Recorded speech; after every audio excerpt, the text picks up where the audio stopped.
शिवसेना धनुष्यबाण चिन्हावर या मोहोळ शहरातल्या 10 प्रभागामध्ये व नगराध्यक्ष म्हणून उमेदवार आपल्या कुमारी वस्त्रे, सिद्धिताई वस्त्रे व सर्व उमेदवार या ठिकाणी उपस्थित आहेत।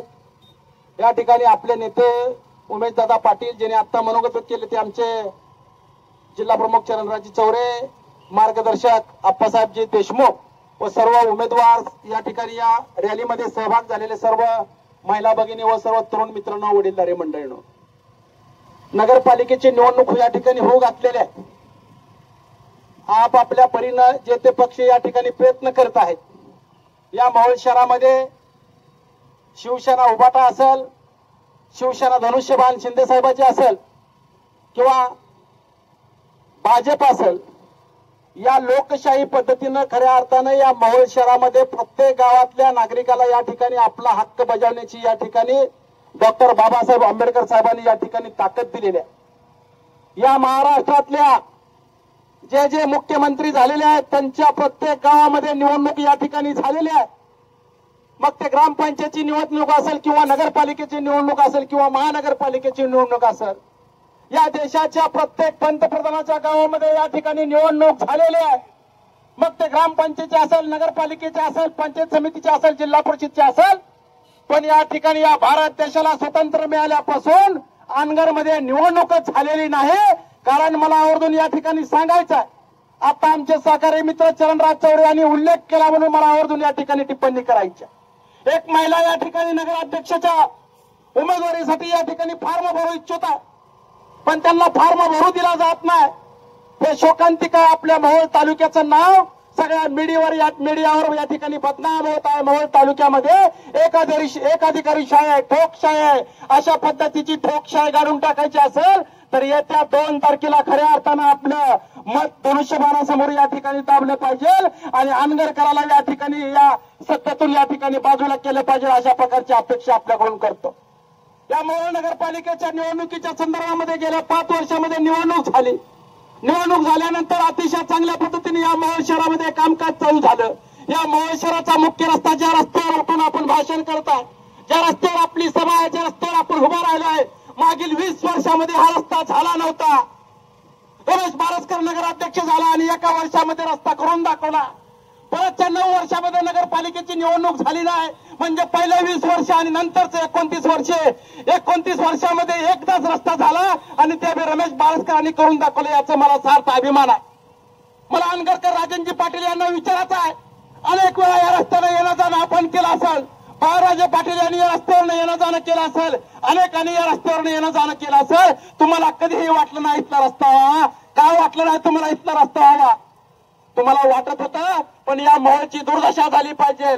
या मोहोळ शहरामधला उद्योग या ठिकाणी वाढला नाही पाहिजे। या मोहोळ शहरात पाण्याची देखील सोय त्यांनी या ठिकाणी केलेली नाही। मागील 93 वर्षामध्ये या मोहोळ शहराची स्टोरेज क्षमता, पाणी साठवण क्षमता फक्त 9 लाख लिटर होती। रमेश बारसकर नगराध्यक्ष झाला आणि त्याने 2 टाक्या बांधल्या, एक 9 लाख लिटरची टाकी बांधली आणि भाटवाडा बाजारमध्ये 5 लाख लिटरची टाकी बांधली आणि प्रस्तावित टाकी 10 लाख लिटरच्या मध्ये जवळजवळ 24 लाख लिटर स्टोरेज क्षमता या ठिकाणी या शहराचं वाढवण्याचं काम केलं। मला अनगरकराला या ठिकाणी आवर्जून विचारत आहे, 15 वर्ष आमदार तुम्ही असताना, 15 वर्ष तुमच्या इच्छाचा आमदार असताना या सोलापूर जिल्ह्यातल्या प्रत्येक तालुक्यामध्ये क्रीडा संकुलन आहे, या मोहोळ शहरामध्ये का क्रीडा संकुलन झालं नाही? या सोलापूर जिल्ह्यातल्या प्रत्येक तालुक्यामध्ये उपजिल्हा रुग्णालय, या मोहोळ शहरामध्ये उपजिल्हा रुग्णालय का झालं नाही? या पश्चिम महाराष्ट्रातल्या 58 तालुक्यामध्ये 57 तालुक्यामध्ये एसटीचा बस डिपो आहे, या मोहोळ तालुक्यामध्ये का झाला नाही? अशा प्रकारचा प्रश्न राजनजी पाटलाला या ठिकाणी रमेश बारसकर विचारत आहे। याचं उत्तर देण्याची तुम्हाला गरज आहे आणि ते उत्तर आम्हाला या निवडणुकीच्या माध्यमातून तुमच्याकडून पाहिजे। या सोलापूर जिल्ह्यामध्ये प्रत्येक एसटी स्टँडची सुधारणा झालेली आहे। आपल्या मोहोळचं एसटी स्टँड हे नाग आहे, पण त्यांना एसटी स्टँडची सुधारणा खऱ्या अर्थानं करणं झालं नाही। पण प्रताप सरनाईक साहेबांच्या माध्यमातून एकनाथ शिंदे साहेबांना सांगून 3.5 कोटी रुपये या ठिकाणी सर्वसामान्य कार्यकर्ता मंजूर करू शकतो। तुम्ही आमदार असून, मंत्री तुमच्यापासून पालकमंत्री असून तुम्हाला का करणं झालेलं आहे, याचं उत्तर देखील या निवडणुकीच्या माध्यमातून तुमच्याकडून पाहिजे। या मोहोळ शहरामधलं तहसील अप्पर कार्यालय तुम्ही अनगरला का नेलं? या मोहोळ शहरामधलं तुम्ही रजिस्टर ऑफिस अनगरला का नेलं? याचं देखील उत्तर या या निवडणुकीच्या माध्यमातून तुमच्याकडून पाहिजे. माझं तुम्हाला ओपन चॅलेंज आहे राजनजी पाटील यांना, विकासाच्या बाबतीत आमने सामने बसा आणि ज्या पद्धतीने बार्शीचा विकास झालेला आहे, ज्या पद्धतीने पंढरपूरचा विकास झालेला आहे, ज्या पद्धतीने सांगोलाचा विकास झालेला आहे, ज्या पद्धतीने अक्कलकोटचा विकास झालेला आहे, मोहोळचा विकास तुम्ही का करू शकला नाही याचं उत्तर देखील आम्हाला या निवडणुकीच्या माध्यमातून तुमच्याकडून पाहिजे. अनेक बोलण्यासारखं बरंच आहे, पण या ठिकाणी वेळ झालेला आहे, त्यामुळे मी आपला वेळ घेत नाही. येणाऱ्या जाहीर सभेमध्ये प्रत्येक प्रश्नाचं त्यांच्या उत्तर दिलं जाईल आणि आमच्या प्रश्नाचं देखील तुम्ही उत्तर दिलं पाहिजे, अशा प्रकारची अपेक्षा या ठिकाणी तुमच्याकडून करतो. मला आवर्जून या ठिकाणी उभाटाच्या नेत्याला या ठिकाणी प्रश्न विचारायचा. हा मेन रस्ता स्टँड ते स्टेशन रस्ता अशा प्रकारचं रस्त्याचं नाव होतं. या ठिकाणी शिरापूरवरनं या ठिकाणी स्टँडवरचा रस्ता जिल्हा मार्ग केला आणि जिल्हा मार्ग करत असताना या ठिकाणी 80 फुटाचा रस्ता केला गेला. जिल्हा परिषद मध्ये ठराव झाला, त्यावेळेला इथला उभाटाचा नेता जिल्हा परिषद मध्ये सदस्य होता, त्यांनी काय या ठिकाणी रोखले गेलं नाही. कायम टांगती तलवार इथल्या टपरीधारकावर ठेवले गेले. निवडणूक आल्यानंतर काही लोक एजंट बनून अनगरला निघून जात होते आणि आमची टपरी वाचवा अशा प्रकारे एजंट काम करत होते. काही लोक मळ्यामध्ये घेऊन जात होते, आमची टपरी वाचवा अशा प्रकारचं काम करत होते. पण रमेश बारसकरला 30 महिन्याची संधी नगराध्यक्ष म्हणून मिळाली आणि 255 धारकांना या ठिकाणी उतारा हक्काचं नावावर या ठिकाणी करून दिलं. आता मला राजनजी पाटील यांना माझं चॅलेंज आहे, माझा अहवाल आहे, इथली एक टपरी जर दाखवून दाखवा, हलवून दाखवा. तुमच्यात जर हिंमत असेल तर इथली एक टपरी देखील तुम्हाला हलणार नाही, कारण यांच्या नावावर या ठिकाणी उतारा केलेला आहे.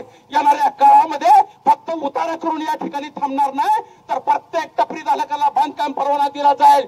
2 मजली 3 मजली दुकानं झाल्यानंतर या मोहोळ शहराच्या विकासामध्ये भर पडणार आहे. त्यामुळे माझं या ठिकाणी टपरी धारकाला व्यापाऱ्याला देखील आव्हान आहे, आपल्या शहराची सोडवणूक आपणच केली पाहिजे.